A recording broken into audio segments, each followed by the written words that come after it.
Hi, this is Mimi Anderson and I'm with Mike Garcia from Enviroscape to review some elements of a California-friendly garden. If you remember, this was the garden that was complete lawn.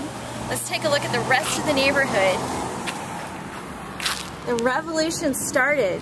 We are the first one in this neighborhood to kill the lawn and plant a California-friendly garden. So we just want to review some of the elements, and right now I want to talk about plant material. We've heard native plants. What does that really mean? Basically, California-friendly plants is a better description because in this garden we're using drought-tolerant plants from all over the world. We have California native plants found only here in California, endemic to California here. We have plants from Australia, plants from South America. They are all from regions, Mediterranean regions, that are mimicking Southern California region. They do perfect here. They look beautiful. They don't need a lot of water. They don't need pesticide, and many of them are habitat plants, so they're going to be giving seeds, nectar, helping the birds and butterflies, and you know, that's always a priority for us. So let's go look at some of the plants because they're awesome. Let's get a close-up of this one. This one is a manzanita. And this is Howard McMinn manzanita, which is pretty much a favorite.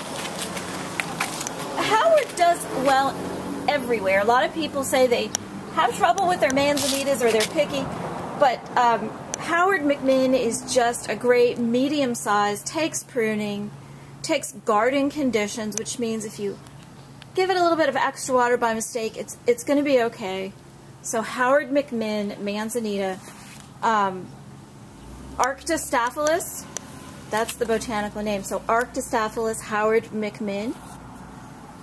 And I like to plant Howard with Ray, Hartman, Ceanothus, and so I say, oh, the garden has Howard and Ray in it, and they're together. So I have Ray Hartman in another part of the garden. Okay. So as we're walking, we're kind of looking at where the plants are placed. You know, this is a new garden. We just installed it, so the plants are small. But one of the great parts about garden design is you can learn about the plant, figure out how big it's going to get, and so when you place the plant in its new environment, figure out the spacing so you're not having plants running into one another, you're not constantly pruning to get it into a certain shape. The plants are going to grow where they are without a lot of maintenance and a lot of cutting and pruning, and this is just part of sustainable landscaping. That's good to know. So here we have this beautiful swale. It's totally operating as a rain garden. This garden had incredible drainage issues, and Enviroscape came in, built rainwater diversion system underground, and the plants around, by the time the grasses grow up, they're just going to look beautiful as if it was a natural rain garden and had this kind of riparian grassy thing going on. So this is beautiful, but really functional. Let's just get a shot over here of this downspout. The downspout, this basically takes the water off half of the roof of this beautiful home, and this is a lot of water that was coming in, not draining. So we undergrounded it, and then Enviroscape took it over here, underground to a rainwater diversion system, and you know, aesthetically it's just so beautiful, but we know, you know, it's functional. It was really, really necessary in this yard, and the plants only complement that. So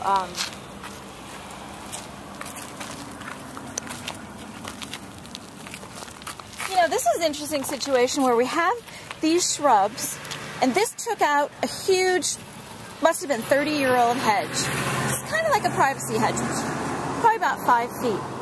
And so the idea that we have to keep going back, you know, to the same plant material like our ficus, we really have so much plant material to choose from for what we want the plant to do. Do we want it to be a privacy screen? We have incredible shrubs from all over the world that are drought tolerant, beautiful, and that are going to function the same way as our pittosporums, you know, or our Indian hawthorns. All the plants that we kind of know and love. There is 450,000 plants out there, and we kind of can get to know some of them, and we're happy to put them in our design. So I guess we talked enough about plants. Just remember, drought-tolerant plants, California-friendly plant material. Space your plants properly. And native plants, incredible. Plants for habitat.